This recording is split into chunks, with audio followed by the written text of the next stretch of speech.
What's going on, Comic Book Nation? We are here at San Diego Comic-Con with Corin Hardy, the director of The Nun, hitting theaters this fall. Corin Hardy, what's going on, man? I'm having a great time. It's my first Comic-Con. Very first ever? First time in San Diego, yeah. I've heard about it a lot, and last year I was just finishing filming, so I couldn't make it here. We put a little tiny clip together for last year, but this year we did Scare Diego last night. Because last year we Annabelle Creation was the big Conjuring franchise film to come out. So and now, It as well. Oh, yeah. And now it's your turn with The Nun. It is, yeah. So nice to be. I brought her along with me. It's not terrifying at all. No. Wait, he's gonna.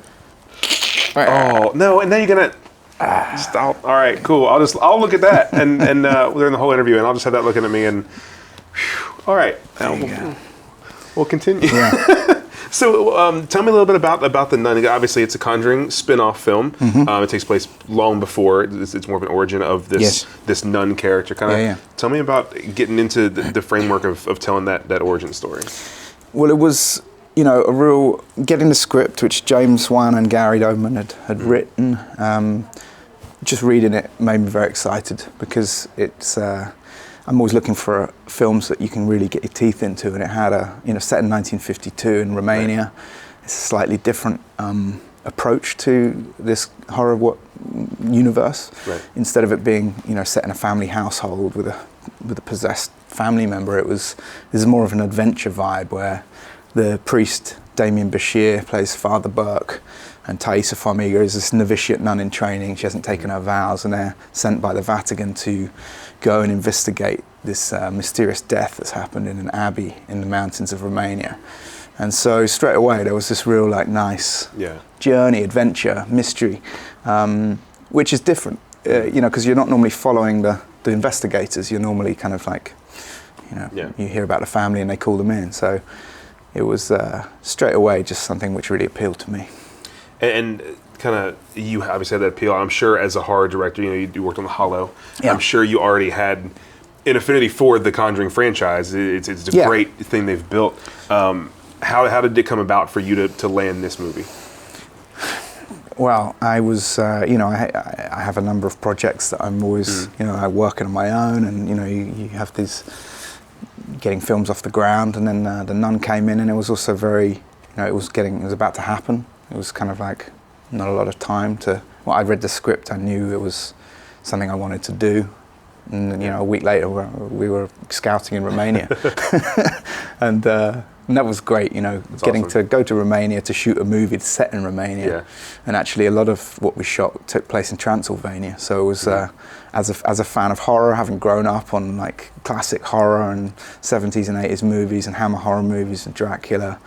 And The Exorcist, and it was my chance to pour all of the things I love into a pot and go and play in castles in Romania. And being a fan of classic horror, I'm sure it was really neat to have this period piece. You said 1952, unlike the other Conjuring films, this is you get to kind of go back in time and really play with the style there. Yeah, I mean, I actually love that. When I first saw The Conjuring, I think that's set in the 70s, and they've sort of played in a 70s-y period and I think a 60s-y period in Annabelle, and now we've gone back even further.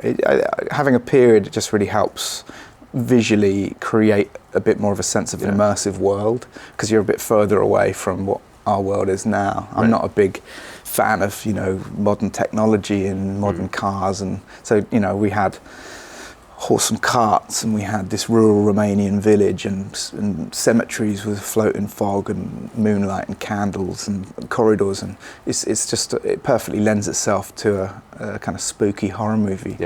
And it's set in an abbey, so there's lots of these hooded nuns.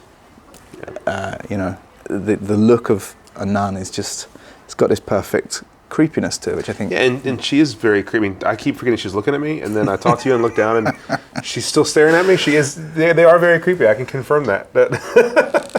Oh, there you go. Now it's even better. The one thing you mentioned is having Thaisa Farmiga. Obviously, she's one of the stars of the film, along with Damien Bashir. Yeah. And that's a unique situation because Vera Farmiga is Elizabeth Warren. She is the star of the Conjuring franchise. Sure. And at first, as far from what I've read, you were kind of hesitant to have to bring in Taissa, but then she blew you away in the interview. Yeah. Talk about like what that process was for you. You know, you get the opportunity to cast these new characters, and something which I really respect of what James has done with the casting of Vera and Patrick, and in The Conjuring they're such sort of brilliant actors, and there's a real high level there. So I wanted to match that. You know, we're looking at, and when I got the opportunity to cast Damien, it was like a real, you know, I really hope we could get someone like him to be into this, because, you know, actors don't always want to be in horror movies. You have to sort of like hopefully convince them that what you want to do. So with Taissa, it was more, I suppose, I was aware of her, and I just thought, it's going to be just too obvious if I I almost didn't watch Taissa's audition, because I was thinking, you know, it's just going to look like I just went, Vera, Taissa, I guess do that. And so I'd watched a lot of brilliant auditions, and, you know, we actually were looking for like a European actress to maybe an English actress to play the role. You know, and I'm English, and I wanted that to happen. But when I did watch Taissa's audition, it was so powerful and brilliant and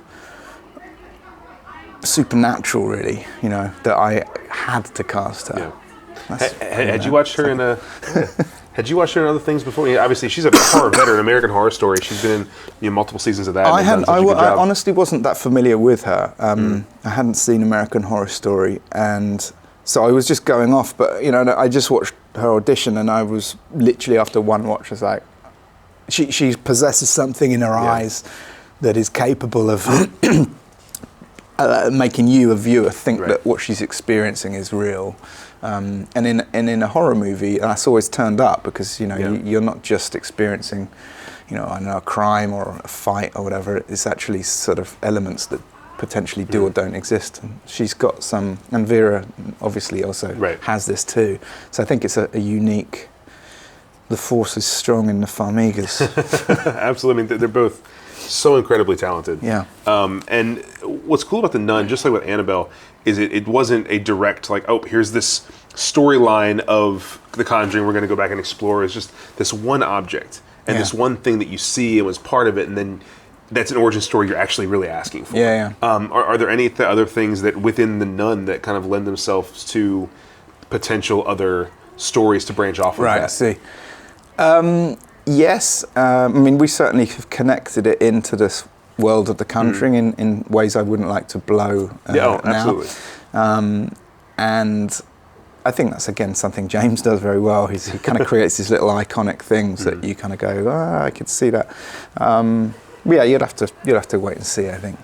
Well, I know we're all very excited about it. So, Corin, thank you very much for talking with us. And we're very excited to see The Nun, which is opening this fall, September 7th.